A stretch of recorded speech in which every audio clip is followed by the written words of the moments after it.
સિમલિયા ગામમાં ગેસ સિલિન્ડરના ગોડાઉનમાં તપાસ હાથ ધરવામાં આવી।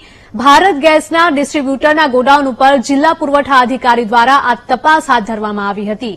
તપાસ દરમિયાન એચપી ગેસનો ટ્રક આવતા આ ભાંડો ફૂટ્યો હતો। એચપી ગેસના 275 સિલિન્ડર જપ્ત કરવામાં આવ્યા છે। ભારત ગેસના ગોડાઉનમાંથી 400 સિલિન્ડરની ઘટ હોવાનો તપાસમાં ખુલાસો થયો છે। આ સમગ્ર મામલે જિલ્લા પુરવઠા અધિકારીએ વધુ કાર્યવાહી હાથ ધરી છે।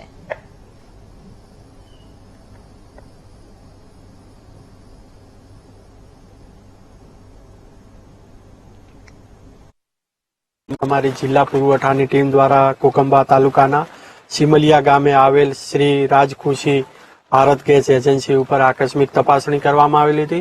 आ तपासणी दरमियान गोडाउननी अंदरथी अमने जे गंभीर प्रकारनी गैररीति मळी आवेली छे, जेमां आ भारत गैस एजेंसी छे अने एना गोडाउनमांथी अन्य एजेंसी एटले के एचपी गैस एजेंसीनी एक भरेली ट्रक मळी आवेली छे, जेनी अंदर कुल 142 गैसना सिलिंडर छे, जे तमामे तमाम भरेला छे।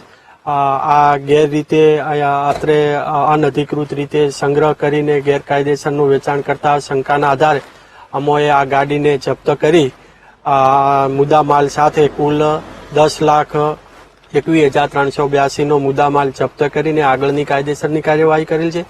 સાથે સાથે આ ગોડાઉનની અંદર જે ગેસ સિલિન્ડર આવે છે 5 કેજીના, 14.2 કેજીના, 19 કેજીના, જેની ગણતરી કરી અને સ્ટોક પત્રક સાથે મેળવણું કરતા કુલ 457 ગેસ સિલિન્ડરની ઘટ જણાઈ આવેલ છે।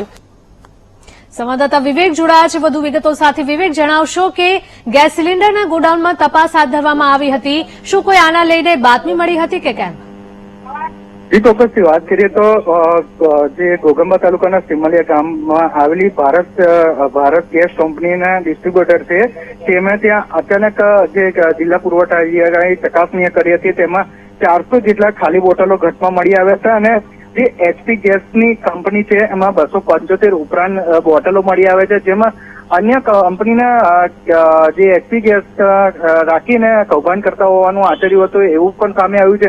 હાલ જે છે જિલ્લા પુરવઠા અધિકારી તેની ચકાસણી કરી રહ્યા છે, કારણ કે એચપી કંપનીના જે ગેસ સિલિન્ડર છે એ ભારત ગેસમાં કેવી રીતે મળી આવે એ સૌથી મોટો અગત્યનો પ્રશ્ન છે અને કેટલા સમયથી ચાલતું હતું અને કેટલા સમયથી આ કામ કરતા હતા તેની હજુ વધુ તપાસ દરમિયાન ખુલાસો થઈ શકે છે।